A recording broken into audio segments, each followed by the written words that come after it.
अस्सलामुअलैकुम। कैसे हैं आप? मैं अल्लाह से उम्मीद करता हूँ कि आप खैरियत से होंगे। इराक़ का एक बादशाह जिसकी सल्तनत बहुत अच्छी चल रही थी, लेकिन इतनी अच्छी सल्तनत चलने के बावजूद भी वे ज़हनी रूप से परेशान था और अंदर से पूरी तरह से टूट चुका था। हालांकि उसके ऊपर कोई दूसरे मुल्क का बादशाह हमला नहीं करने वाला था और न ही कोई अटैक करने वाला था, बल्कि वे उसकी परेशानी का सबब उसकी खुद की शहज़ादी थी। वे अपनी शहज़ादी की शादी बड़ी ही धूमधाम से करना चाहता था। हर एक माँ बाप की ख्वाहिश होती है कि उसकी शहज़ादी या शहज़ादे की शादी बड़ी ही धूमधाम से करे, लेकिन शहज़ादी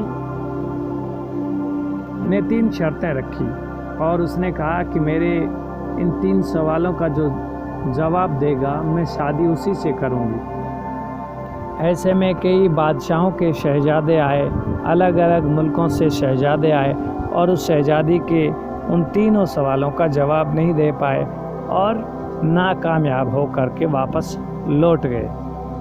ऐसे में जब इराक़ के उस शहर में इस बात को वहाँ के एक बड़े इमाम के लड़के इकबाल ने सुना और सुनने के बाद में उसने अपने अब्बू जान से कहा कि मैं भी बादशाह की उस शहज़ादी के तीनों सवालों का जवाब देना चाहता हूँ, लेकिन उसके अब्बू ने वहाँ जाने से मना कर दिया।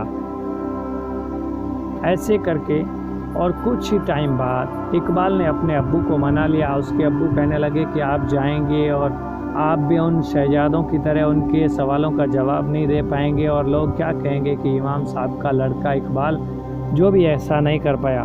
तो उसने अपने अब्बू को समझाया कि यहाँ तो बहुत बड़े मुल्कों के शहजादे आए, उन्हें भी कामयाबी नहीं मिली, इसमें हार जीत होती रहती है और मैं जाऊँगा। मुझे उम्मीद है कि मैं उनके सवालों का जवाब अच्छी तरीके से दे दूँगा।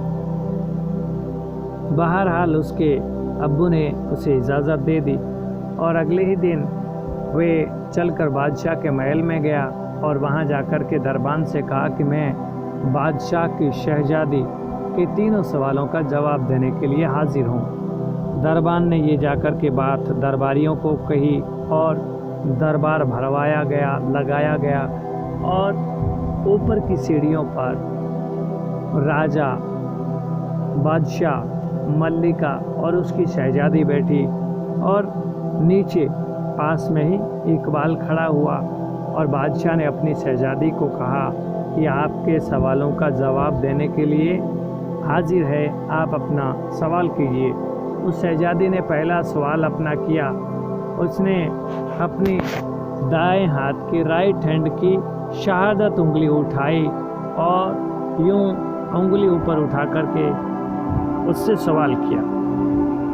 इकबाल ने थोड़ी देर सोचा और सोचने के बाद में उसने भी अपनी राइट हैंड दाएं हाथ की शहादत उंगली उठाई और थोड़ी देर बाद दूसरी उंगली को भी उठाई और उठा करके उसका जवाब दिया।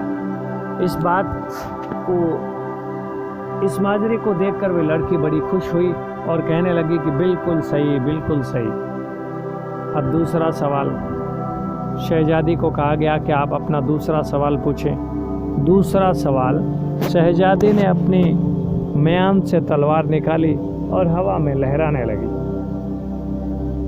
इस सवाल को सुनकर और देखकर उसने इकबाल ने थोड़ा सोचा और फिर अपनी जेब से कलम निकाली और उसे हवा में लहराया और फिर अपनी जेब में डाल लिया।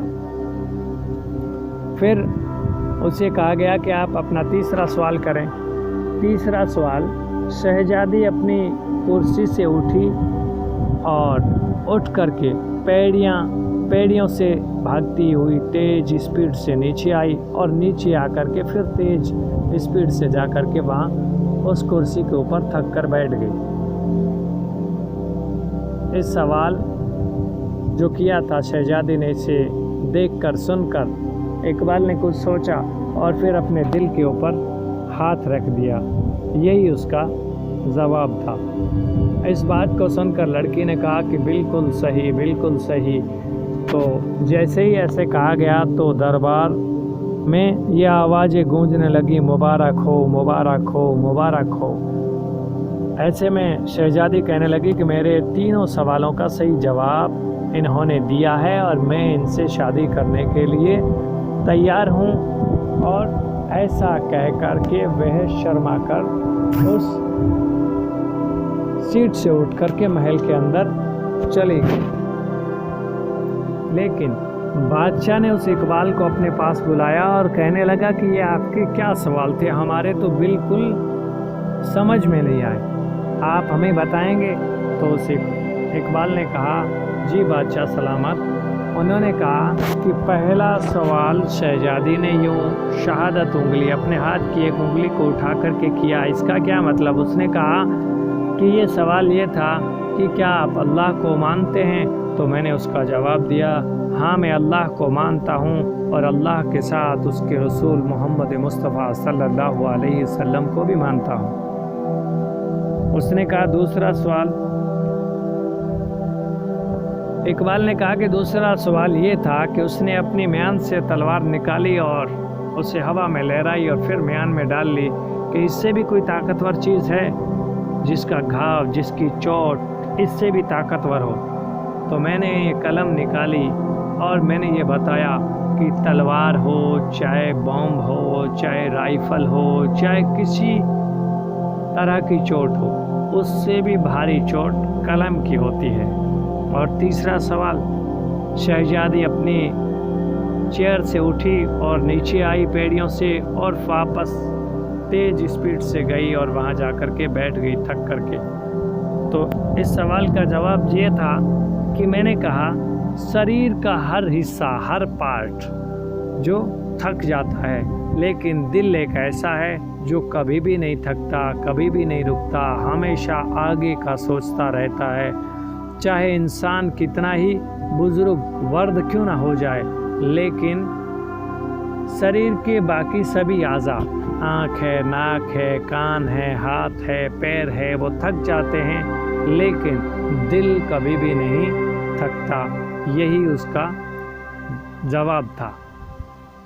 बादशाह ने इकबाल की इन बातों को, इन सवालों को सुनकर बड़ा खुश हुआ और उसे अपने गले लगाया और बड़ी ही धूमधाम से अपनी शहजादी की शादी उस इकबाल से कर दी।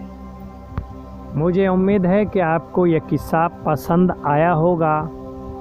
आप मेरे लिए और तमाम इंसानियत के लिए खैर की दुआ करेंगे।